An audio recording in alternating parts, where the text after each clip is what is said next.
Ndabakiriye mwese hano kuri Pure Gold TV kandi mwese ndabashuhuje mu izina rya Yesu umwami wacu, abakuzi bacu mwese Imana ikomeze bampera umugisha, ndetse n'abashyitsi bacu babonetse hano kuri Pure Gold TV uyu munsi ari ubwa mbere, namwe ndabakiriye kandi ndabashuhuje mu izina rya Yesu Kristo umwami wacu, kandi mbifuriza umugisha w'Imana. Mukomeze mube abashyitsi bacu, ndetse muzageraho mube n'abasangwa, muzane n'izindi nshuti, tujye duhurira hano kuri Pure Gold TV turi benshi dufatanya ijambo ry'Imana.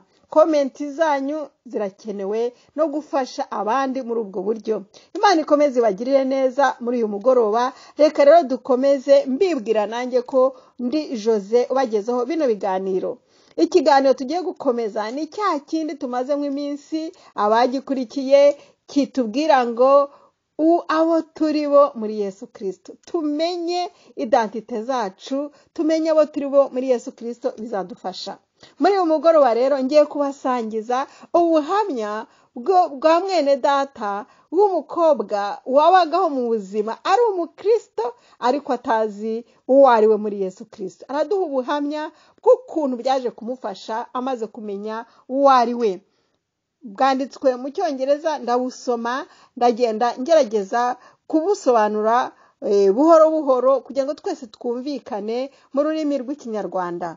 Uyu mukobwa yanditse avuga ati, "Yewe nabagaho ntafite icyerekezo, ndi umuntu uhora utsinzwe kandi ndi umuntu utagira confidence muri jye." Ati noneho ibyo ngibyo byahoraga bimanukirana mu buzima bwanjye nk'amazi arimo areka, arimo ashoka muri jye, bigahora mbyumva birimo bimanukirana, ari mu bitekerezo byanjye, ari mu mibereho yanjye ya gikristo. Nkumva kutamenya identity, kutimenya uwo ndi we, ni ibintu bigenda byinjira muri jyewe mu buzima bwanjye kandi bingirira nabi, bigatuma ngira igikomere. Nubwo nakurikiraga Yesu, aravuga ati, byanteraga ibikomere. Nari umunyamasengesho, nari umukristo, nari umuntu w'intwari, ariko ntazi uwo ndi we, ibyo bigatuma nkorana ibikomere ku mutima. Aravuga ati, nari umukobwa koko wabagaho nk'ubwo buryo, kandi ibyo byose njye nari umunyabwoba, ndetse mpora ndwana cyane muri jye, nibaza uwo ndi we, ese ndi iki, ese meze nte? Noneho akavuga ati, njyewe ubwanjye nari nzi neza ko Imana inkunda, kandi nari nzi neza ko Imana ishaka ko mbaho nk'umutsinzi, mu butsinzi, mbese nk'umuntu w'intwari. Imana yashaka ko mbaho nk'intwari, mpora mfite imbaraga, mpora nsinze muri Yesu, mpora nkomeye. Atariko hari ikintu cyahoraga kinkurura, cyahoraga kinsubiza inyuma, mu nzira sintera imbere, mu nzira y'Imana. Noneho harivugira ati, umunsi umwe uwo mukobwa yaje kujya mu rusengero, agiye ahura n'umudamu wari ufite leaflets yatangaga mu rusengero. Izo mpapuro zari zanditsweho ngo, zifite titiri ivuga ngo who I am in Christ, uwo ndi we muri Kristo. Noneho aravuga ati, izo mpapuro cyangwa se izo leaflets, ni nk'agatabo wenda gatoya k'impapuro nkeya. Ati ibyo rero natangiye kubisoma, natangiye gusoma ayo magambo, nsanga ari amagambo amfasha cyane. Ntangira kwiyumvamo ko mfite ubutwari, ko mfite imbaraga muri Yesu Kristo.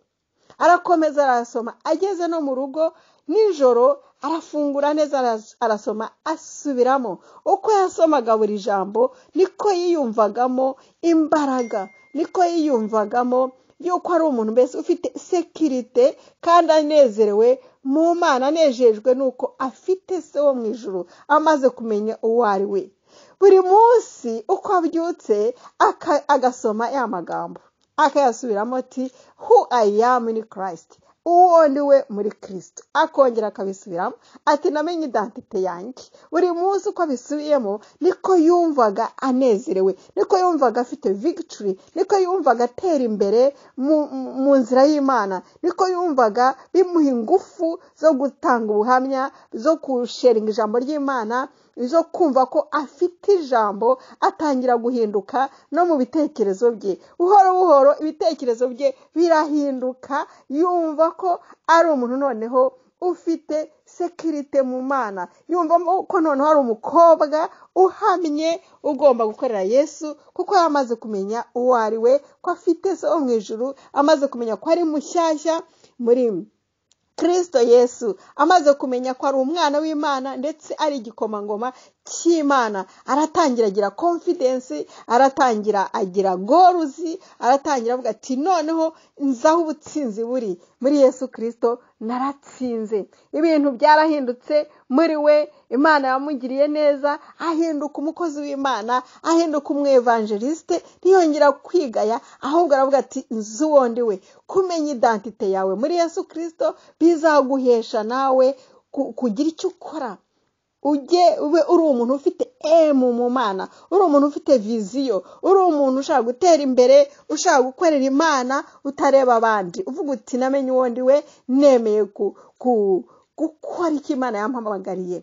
Uyu mukobwa rero yashoje ubuhamya bwe, mbabwiye muri make, ampa ijambo ry'Imana muri Matayo ibice 16 umurongo wa 13, avuga ati dore na Yesu nawe yabwiye abantu ibyerekeranye n'identite, ibyerekeranye no kugira ngo abaze niba abantu bazi uwo ari we. Aho ndayabasomera, haravuga ngo Yesu Kristo nawe yabajije intumwa ze, aravuga ati abantu bavuga ko ndinde? Who do people say the son of man is? Abantu bavuga ko umwana w'Imana, umwana w'umuntu, ndinde? Barakomeza baramubwira bati, bamwe bavuga kuri Yohana Umubatiza, abandi bavuga kuri Eliya, abandi bakavuga bati uri Yeremiya, abandi baturi umuhanuzi. Nuko babifata. Noneho arakomeza arababaza ati ku murongo wa 15, atese mwebwe ntumwa zanjye, mwebwe muvuga ko ndinde? Who do you say I am? Mwebwe muvuga ko ndinde?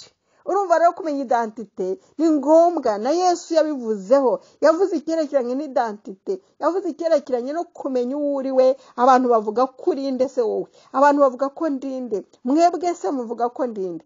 Simoni Peter aramusubiza ati you are the Messiah, the son of a living God. Aturi Messiah kandi uri umwana w'Imana iriho. Imana iriho, Imana izahoraho, Imana ishobora byose. Ibi byaramushimishije ko wamuzi. Mwene data, twari kumwe kuri iki kiganiro, urabyumva ko kumenya identite zacu muri Yesu Kristo ari iby'agaciro gakomeye, na Yesu yabihaye agaciro. Nawe rero biha agaciro, birakugirira umumaro. Nanjye mu minsi iri imbere nzababuha ubuhamya bwanjye, ukuntu nahoraga ndi umunyabwoba, ntinye kuvugira Imana ndetse no kugira ngo abantu batumva n'ijwi ryanjye ho mvugira. Ariko maze kumenya uwo ndi we, naratinyutse. Uzajya umbona no kuma YouTube, kuma video, no kuri za audio, kandi ibyo byose ndabyikorera. Nta mafaranga ntanga ngo babinkorere.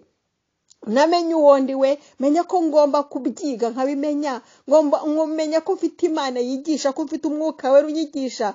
Nawe ndagutera ishyaka ryo kugira ngo wimenye, wikwigaya, wireba imyaka ufite, wireba ko nta mashuri, wireba ko abantu baguseka. Ibyo ni ikintu tugira abantu bamwe kwa ngo baranseka. Oya, nta nuko utazi uwo uri we. Numara kumenya identite yawe, ntuzongera kuvuga ngo bazanseka, ntuzongera kuvuga ngo bisi nabikora si umwanya wanjye, ngo za YouTube n'iz'abajene gusa.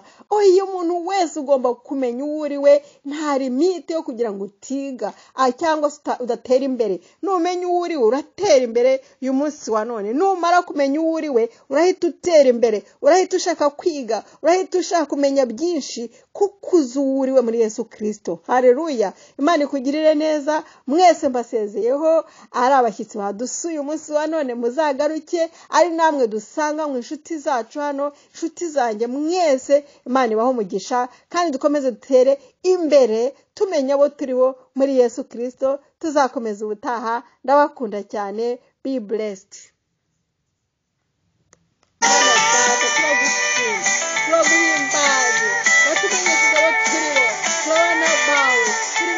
Ngoma, kuri bwoko bwawe, kuri bwoko butavunika, komeza bigaragaze Imana.